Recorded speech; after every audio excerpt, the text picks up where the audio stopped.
사랑의 하나님 아버지 감사합니다. 오늘도 주의 말씀을 아버지 묵상하고 또 아버지 앞에 말씀 가운데 용기를 내어 주의 참으로 원하는 모습으로 살아가기를 원합니다. 도와주시옵소서. 예수님 이름으로 기도합니다. 아멘.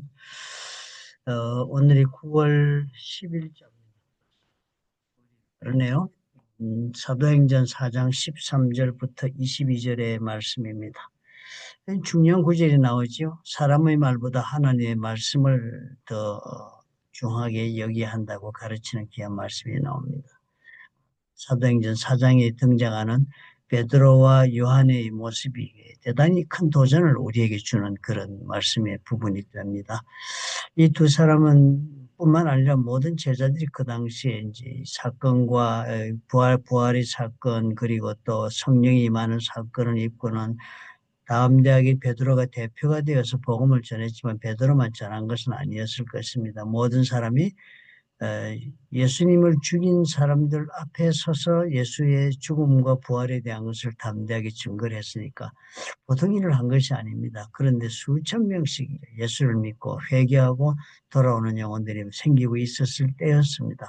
그럴 때 이 지배 계층에 있는 사두개인 그룹과 제사장과 그리고 성전을 맡은 자들이 대단히 반발했습니다. 어떻게든 두 사람, 베드로와 요한과 제자들을 조용히 만들고 그리고 저들로 하여금 더 이상 사람들에게 영향력을 발휘하는 것을 막으려고 별의별 방법을 다 썼습니다.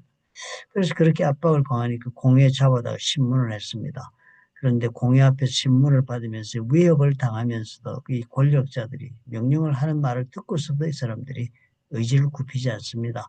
권력자들은 다시는 예수의 이름으로 말하지도 말라 그렇게 명령을 했지만 제자들은 그 생사여탈권을 가지고 있는 그런 권력자들의 명령 앞에서 단호하게 대답을 했습니다. 사람의 말을 듣는 것이 하나님의 말씀을 듣는 것보다 옳은가 판단해보라. 우리는 보고 들은 것을 말하지 않을 수 없다. 그렇게 답변을 했습니다. 하나님의 말씀을 가르치는 자 그리고 말씀으로 또 지배계층을 이루고 있는 그런 지도자들에게 이 질문을 한 것입니다. 사람의 말을 듣는 게 낫겠느냐 아니면 하나님 말씀을 듣는 게 낫겠느냐. 그러니까 너희들의 말을 우리가 듣지 않고 우리 하나님 일 하겠다. 하나님 말씀을 전하겠다는 그런 강한 그런 도발하는 그런 말씀과도 같은 답을 했습니다. 사실 이 말 속에는 두려움이 없잖아요. 그렇죠? 믿음이 보입니다. 두려움 없는 믿음으로 이 사람들을 답변합니다. 제자들은 자신들의 생명이 걸려 있는데 그 자리에서조차도 복음을 전하는 것을 조금도 주저하거나 멈추지 않고 부인하지 않았습니다. 그들이 의지한 것은 사람의 권력이 아니라 부활하신 주님이 주신 권능이었기 때문입니다.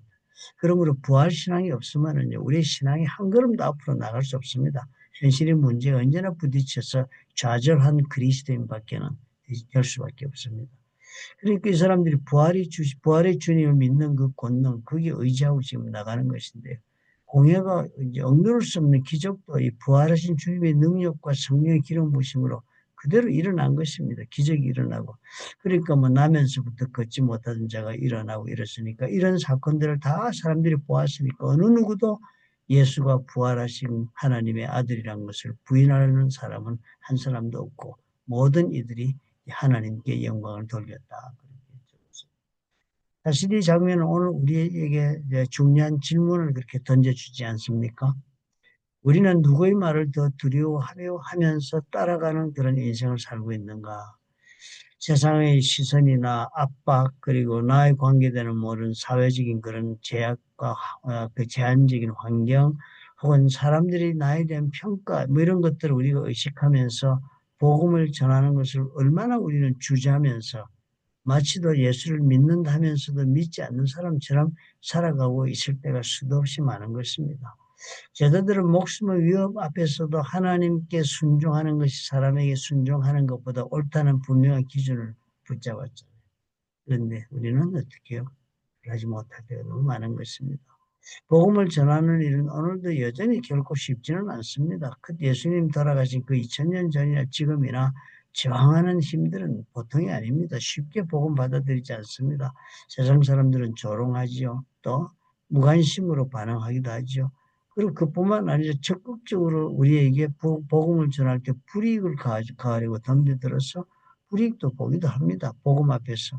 직장에서도 하나님의 말씀에 따라서 복음에 따라 살려고 하면은 어쩌면은 그 직장의 모든 그런 자리에서부터 물러나라는 압박을 받을 수도 있을 것입니다.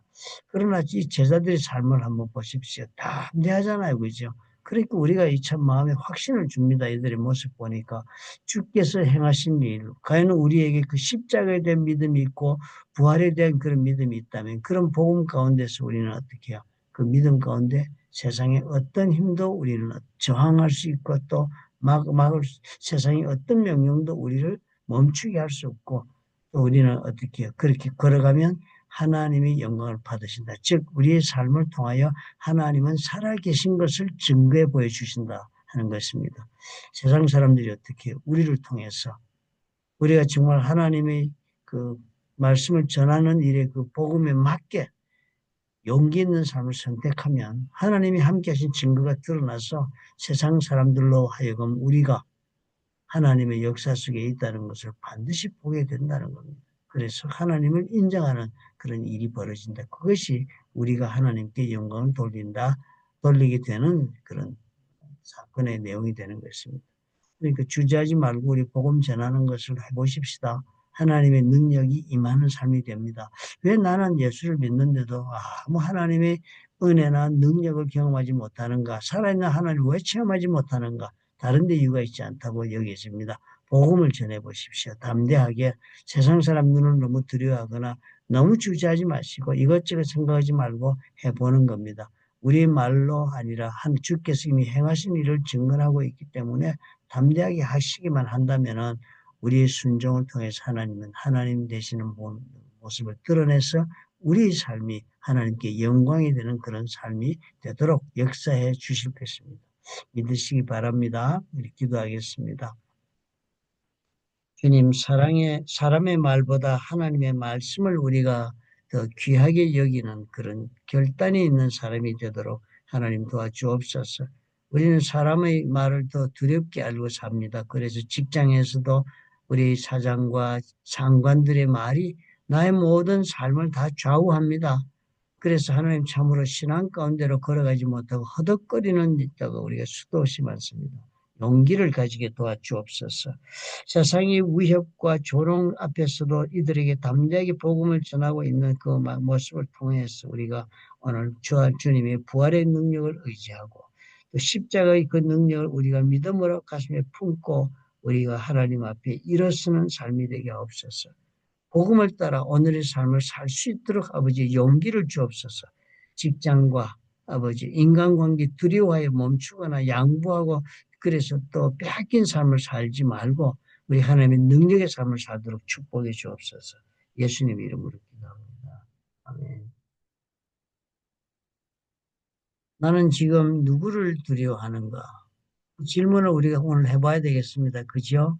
오늘 나는 정말 신앙생활 제대로 하고 있는가? 못한다.